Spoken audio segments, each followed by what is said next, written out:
Sa aklat po ng Revelation chapter 1 verse 3, ang sabi po dito mga minamahal, mapalad ang bumabasa at ang nakikinig ng mga salita ng hula at tumutupad ng mga bagay na susulat doon sapagkat ang panahon ay malapit na. Kaya mapalakpakan ba natin ating mga sarili? Praise the Lord! Praise the Lord! Inutuloy natin malapang yun.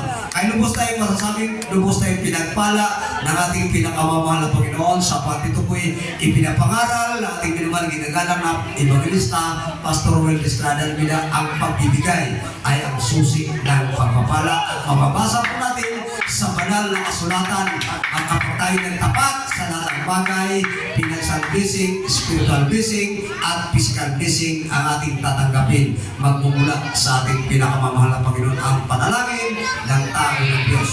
Kaya may sukatan nga po ang mahal na Panginoon. Dahil katulad natin dito ngayon ay ongoing pa po yung ating development ng ating John Charles ng Mandaluyong. Nasa inyo po yan. Sapagkat hindi po tayo nanghihingi ng donasyon sa ibang bansa at sino mang mga negosyante, manilang gusto sila magbigay, talagang tayo rin po ang gagamitin ng ating mahal na Panginoon. Amen! Sa inyong pagtatapat, ito ang bunga ng inyong pagtatapat sa pagbibigay ng ating mahal na Panginoon. Maraming kaluluwa na tatawagin po sa dako ito. Kaya po rin, Diyos na may sukatan ng mahal na Panginoon kaysa sukatan. Hindi po ang sukatan po natin ang titignan ng ating mahal na Panginoon. Although mayroon tayong kanya-kanyang paniniwala na tayo sa iba't ibang paniniwala, pero dito po mayroong standard na sukatan po ang ating mahal na Panginoon. Dapat natin abutin lahat.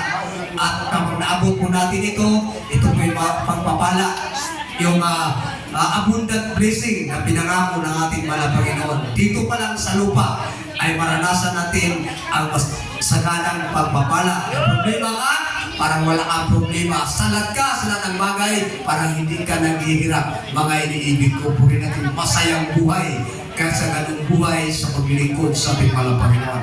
Sabi nito ng Luke chapter 6 verse 13, magbigay kayo at kayo bibigyan. Takal na mabuti, siksik, liglig at umapaw ay ibigay nila sa inyong kandungan sapagkat sa panukat sa inyong isusuk sa panukat na inyong isukat ay doon naman kayo muling susukatin.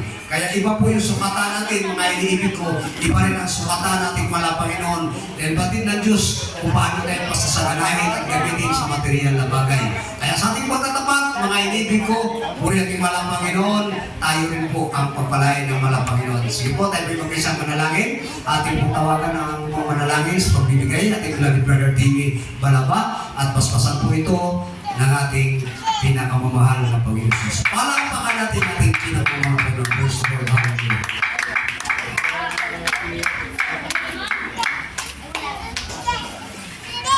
Praise the Lord. God bless you po sa ating mga kapatid, beloved brother Sipan Koy, Pascal. Mga minamahal, tayo pinalangin sa ating pagbibigay. Pascal, hallelujah, hallelujah. Opo na kilang ang banal Diyos, makapangyarihan po sa lahat ng pinagawaan ng Panginoon. Sa lahat panalangin po ng aming ginagalang na Pastor Will Estrada Almeida, you are the prophet of God, mga Panginoon.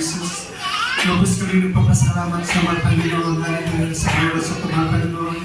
Mula sa mga material, physical, higit sa lahat sa spiritual, mga Panginoon. Namin salamat po, mga Panginoon, hallelujah. Sa lahat po nagtapat sa mga Panginoon, ibalik mo po sa mga kalibong bisis, mga Panginoon, ang pagpapala na nagmumula sa mga Panginoon sa sarili. Sa lahat po nagdanais mga Panginoon, ikaw po magbigay sa amin ang lahat ng mga transaksyon sa aming buhay ng Panginoon. Sa pagkakisa sa amin mga Panginoon, hallelujah, para sa sunod ng palarong gawain. Kami po ilubos magkapagtapat sa mga Panginoon, hallelujah.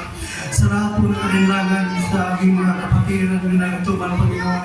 Ikaw po ang mangusap mga Panginoon ng pagbibigay, ikaw ang susi ng pagpapala ng bulas. Sa dalangin namin ginagalang mga Pastor Will Estrada Almeida, itong samot dalangin in the mighty name of Jesus. Hallelujah. Praise the Lord.